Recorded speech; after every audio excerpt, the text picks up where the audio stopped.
நம்ம எல்லாருக்கும் தெரியும் 2 வாரங்களுக்கு முன்பாக நம்ம இயக்குனர் மிஸ்கின் பார்த்தீங்கன்னா ஒரு வேலை பண்ணார். அந்த பாட்டில் ராதா படத்தோட ஆடியோ லான்ச்சில் கலந்துக்கிட்டு அவர் பேசும்போது பயங்கரமாக கெட்ட கெட்ட வார்த்தைகளை அனாயசமாக அசால்ட்டாக பேசினார். ஏற்கனவே இது மாதிரி ப்ரெஸ் மீட்டில் ஆடியோ லான்ச்சில் பேசியிருக்காரு. ஆனால் இந்த விழாவில் பேசுனது மிகப்பெரிய ஒரு கடுப்பை கிளப்புச்சு, கோபத்தை கிளப்புச்சு. ஸோ அதில் பார்த்தீங்கன்னா சரவடியாக மிஸ்கினை போட்டு கிழிச்சு தொங்க விட ஆரம்பித்தாங்க நம்ம பத்திரிகையாளர்கள், நெட்டிசன்கள், ரசிகர்கள் எல்லாருமே. அப்புறம் பத்திரிகையாளர் சங்கம் கடுமையாக கண்டனம் தெரிவிச்சுது. மிஸ்கின் மன்னிப்பு கேட்டே ஆகணும், இல்லைன்னா அவ்வளோதான் அப்படின்னு. உடனே நம்ம வெற்றிமாறன் தயாரிச்சுக்கிற அந்த பேடிகள் படத்தோட ப்ரெஸ் மீட்டை கலந்துக்கிட்டு நான் மன்னிப்பு கேட்குறேன்னு சொல்லிட்டாரு. அந்த மன்னிப்பையாச்சும் ஒழுங்காக கேட்டாருன்னு கேட்டால் இல்லை.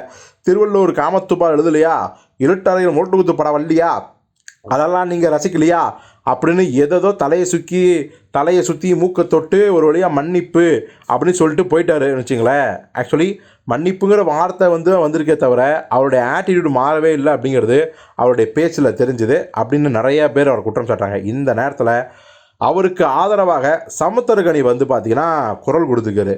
இந்த திருமாணிக்கம் அப்படிங்கிற படத்தோட வெற்றி விழாவில் அவர் பேசிக்காரு. என்ன சொல்லியிருக்காருன்னா, மிஸ்கின் அவர் பேசுனதுக்கு பொது மேடையிலேயே விளக்கம் கொடுத்து மன்னிப்பும் கேட்டார். மிஸ்கின் என்னை நேரில் பார்த்தா கூட அப்படி கெட்ட வார்த்தை தான் சொல்லி கூப்பிடுவார். அதுக்கப்புறம் அன்பாக நலம் விசாரிப்பார். அதாவது பார்த்த உடனே பயங்கரமாக பச்சை பச்சையாக சமுத்திரத்தை திட்டுவாராம். அதுக்கப்புறம் நல்லா இருக்கியா நண்பா அப்படின்னு நலம் விசாரிப்பாராம். ஸோ அது அவருடைய இயல்பான குணம். நம்மளோட கிராமத்தில் கூட தான் அன்பை வெளிப்படுத்துவாங்க, கெட்ட வார்த்தைலாம் பேசுவாங்க. ஸோ கெட்ட வார்த்தை பேசலாம் கெட்டவன் இல்லை. மிஸ்கின் அன்பின் மிகுதியால் அப்படி பேசிவிட்டார். அதனை அவரின் அன்பின் வெளிப்பாடாகத்தான் பார்க்க வேண்டும். அதை நான் தவறாக பார்க்கவில்லை. வேண்டுமென்றால் மிஸ்கின் சார்பாக நானும் மன்னிப்பு கேட்டுக்கிறேன் அப்படின்னு போட்டிருந்தாரு. இப்போ எல்லாரும் கடுப்பாயிட்டாங்க. நீ ஏப்பா வாலண்டரியாக வண்டியில் ஏறுற, அவர் நல்லவனாகவே இருக்கட்டும், கெட்ட வார்த்தை பேசுறது நல்லா இல்லை அப்படின்னா அவர் தனியாக வீட்டில் பேசிக்கலாம். உன்னை எங்கே வேணாலும் பார்த்து கெட்ட வார்த்தையில் பேசலாம். நீயும் அவர் ஃபேமிலி கெட்ட வார்த்தை திட்டு, அவரை திட்டு, என்னாலும் பண்ணிங்க. ஆனால் ஒரு பொது மேடை, பத்திரிகைகள் சூழ்ந்துருக்காங்க, பெண்கள் இருக்காங்க, குழந்தைகள் முதற்கும் நிறைய பேர் இருக்காங்க. அங்கே போய் இப்படி பேசினா இந்த ஸ்பீச்சை உலகம் முழுக்க பார்ப்பாங்களா இல்லையா?